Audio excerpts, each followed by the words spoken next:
నామమునకు మహిమ కలుగును గాక. వీక్షిస్తున్న మీ అందరికీ మన ప్రభువైన యేసుక్రీస్తు నామములో నా యొక్క శుభాభివందనాలు తెలియజేస్తున్నాను. ఈరోజు మన దేవుని వాగ్దానం లూకా సువార్త 10వ అధ్యాయం 19వ వచనం.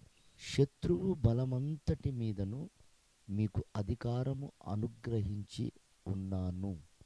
ప్రియమైనటువంటి దేవుని బిడ్డలారా, శత్రువు యొక్క బలము ఎంతైతే ఉందో ఆ బలమంతటిని మనకు ఇచ్చి ఉన్నాడు అని బైబిల్ సెలవిస్తుంది.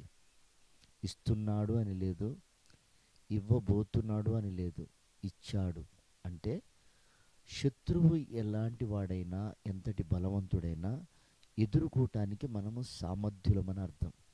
అయితే ఈరోజు మరి మనం ఎదుర్కోగలుగుతున్నామా? కృంగిపోతున్నామా? ఓడిపోతున్నామా? ప్రియమైన దేవుని బిడ్డలారా, వాగ్దానం చేసిన వాడు నమ్మకస్తుడు. బైబిల్ సెలవిస్తుంది, నీవు నమ్మితే దేవుని యొక్క మహిమను చూస్తావు అని. చూడండి ప్రియ దేవుని బిడ్డలారా, ఈ లోకంలో ఉన్నటువంటి వాడు బలవంతుడే. ఆయనను జయించిన వారు ఎవరైనా ఉన్నారంటే ఆయన మన ప్రభువైన యేసుక్రీస్తు ఒక్కడే. కనుక ఆయన బలం మనం కలిగి ఉన్నప్పుడు శత్రు బలమును మనం జయించగలుగుతాం. అందుకే యేసయ్య పునరుత్థానుడై ఆరోహణమై వెళ్ళేటప్పుడు, ఇదిగో మీరు మేడగదిలో కనిపెడుతూ ఉండండి, పైనుండి మీరు శక్తిని పొందుకుంటారు అని పరిశుద్ధాత్మను పంపాడు. పరిశుద్ధాత్మ పొందుకున్న తర్వాత, పరిశుద్ధాత్మ చేత నింపబడ్డ తర్వాత సామాన్యంగా ఉన్నటువంటి శిష్యులు అసాధారణమైనటువంటి వారిగా మారిపోయారు.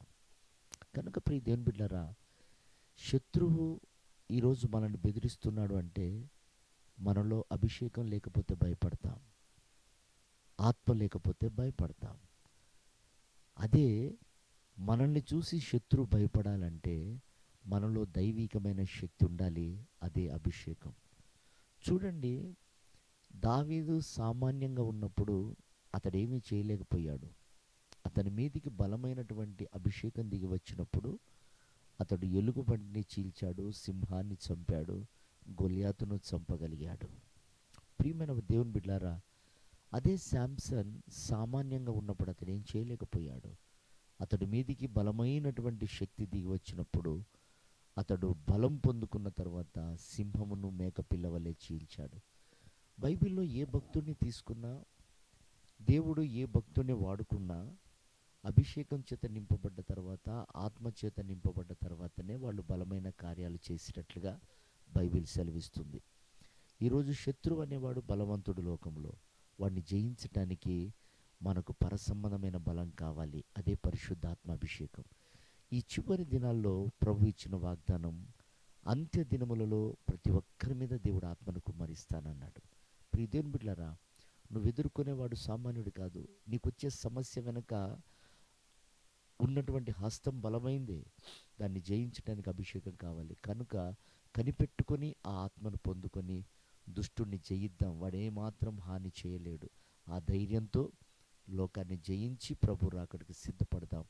ప్రభు అట్టి కృప మనందరికీ దయచేయను గాక. ఆమేన్.